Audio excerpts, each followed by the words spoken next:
Hi ಎಲ್ರಿಗೂ ನಮಸ್ಕಾರ. ವೀಣಾ ಬಂದಿದ್ದು ಡೀಪ್ ಕ್ಲೀನ್ ಮಾಡೋಕ್ಕೆ ಅಂತ. ನೀವು ಬೈಕತ್ತಿರ್ಬೋದು, ಏನು ವೀಣಾ ಬರ್ತಾಳೆ ಅಂತ. ನಾವು ಕಾಲ್ ಮಾಡಿದ್ರೂ ಏನೂ ರೆಸ್ಪಾನ್ಸ್ ಇಲ್ಲ, ಒಂದು ಮೆಸೇಜ್ ಮಾಡಿದ್ರು ರೆಸ್ಪಾನ್ಸ್ ಇಲ್ಲ ಅಂತ ಬೈಕೊಂತಾರೆ. ಸಾರಿ ಫ್ರೆಂಡ್, ಬೇಜಾರು ಮಾಡ್ಕೋಬೇಡಿ, ಅವಳು ಸ್ವಲ್ಪ ಹೆಲ್ತ್ ಇಶ್ಯೂ ಆಗಿತ್ತು ಅಂತೇಳಿ ನನ್ನ ನಂಬರ್ ಕೊಡಲಿಕ್ಕಾಗಲಿಲ್ಲ. ಇವಾಗ ನಂಬರ್ನ ಮೆನ್ಷನ್ ಮಾಡ್ತೀನಿ, ಡೈರೆಕ್ಟ್ ನೀವು ಅವಳಿಗೆ ಫೋನ್ ಮಾಡಿ ನೀವು ಕನ್ಫರ್ಮ್ ಮಾಡ್ಕೋಬೋದು, ಯಾವಾಗ ಬರ್ತೀರಾ ಹೇಗೆ ಅಂತ ತಿಳ್ಕೊಳ್ಳಿ, ನೀವೇ ಮಾಡ್ಕೊಳ್ಳಿ. ಹಾಗಾಗಿ ಸ್ವಲ್ಪ ಕಸ್ಟಮರ್ ಬಂದಿರೋ, ನನಗೂ ಕೂಡ ಒಳ್ಳೊಳ್ಳೆ ಕರೆಕ್ಷನ್ಸ್ ತೊಗೊಬಂದಿದೆ. ಸ್ಯಾರಿ ಬಂತು ಸೂಪರಾಗಿದೆ, ಅನುಶ್ರೀ ಉಟ್ಕೊತಿದ್ರು ಅಂತ ಹೇಳ್ತಾಯಿದ್ರು ಅಂತೇಳಿ ಅದನ್ನು ಕೂಡ ತೊಗೊಬಂದಿದೆ. ಹಾಗೆ ನಾನು ಸ್ವಲ್ಪ ಹೆಲ್ಪ್ ಮಾಡಿದೆ. ನನಗೆ ಕೆಲಸ ಅಂದ್ರೇ ಸಿಕ್ಕಾಪಟ್ಟೆ ಇಷ್ಟ. ಹಾಗೆ ವೀಣಾ ತುಂಬ ಚೆನ್ನಾಗಿ ಡೀಪ್ ಕ್ಲೀನ್ ಮಾಡೋದು ನೀವೇ ನೋಡ್ತಿರ್ಬೋದು. ಅವಳು ತುಂಬ ಗೇಟಿಂದನೂ ನಂಗೆ ವಾಶ್ ಮಾಡಿಕೊಟ್ಟು ಸರಿ ಅಕ್ಕ ಆಯಿತು ಹೇಳಿ ಅಕ್ಕ ಹಿಂಗೆ ಹರಿದ್ರಿದ್ರೆ ಅಂತ ಹೇಳೋದು. ನೀನೇ ನಂಬರ್ನ ನಿಮ್ಗೆ ಬೇಕಿದ್ರೆ ಅವಳಿಗೆ ಡೈರೆಕ್ಟ್ ಕಾಲ್ ಮಾಡ್ಕೊಂಡು ಕೇಳಿ, ಬೇಜಾರಂತೂ ಮಾಡ್ಕೋಬೇಡಿ. ಪ್ರತಿಯೊಬ್ಬರು ವೀಣನ್ ನಂಬರ್ ಕೊಡಿ ಅಂತ ಮೆನ್ಷನ್ ಮಾಡಿದ್ರಿ. ಭಯ ಅವಳಿಗೆ ಸ್ವಲ್ಪ ಹೆಲ್ತ್ ಇಶ್ಯೂ ಆಗಿತ್ತು ಅಂತೇಳಿ ನಾನು ನಂಬರ್ ಕೊಟ್ಟಿರಲಿಲ್ಲ.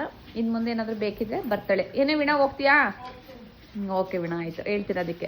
ನಮ್ಮ ಮನೇಲಿ ಹೈ ಪೂಜೆ ಅಂತೇಳಿ ಮನೆಯೆಲ್ಲ ಫುಲ್ ಡೀಪ್ ಕ್ಲೀನ್ ಮಾಡಿಸ್ತಾ ಇದ್ದೀನಿ. ನಾನು ಮಂತ್ಲಿಗೆ ಒಂದ್ಸಲ ಆಲ್ಮೋಸ್ಟ್ ಮಾಡಿಸ್ತಾ ಇರ್ತೀನಿ.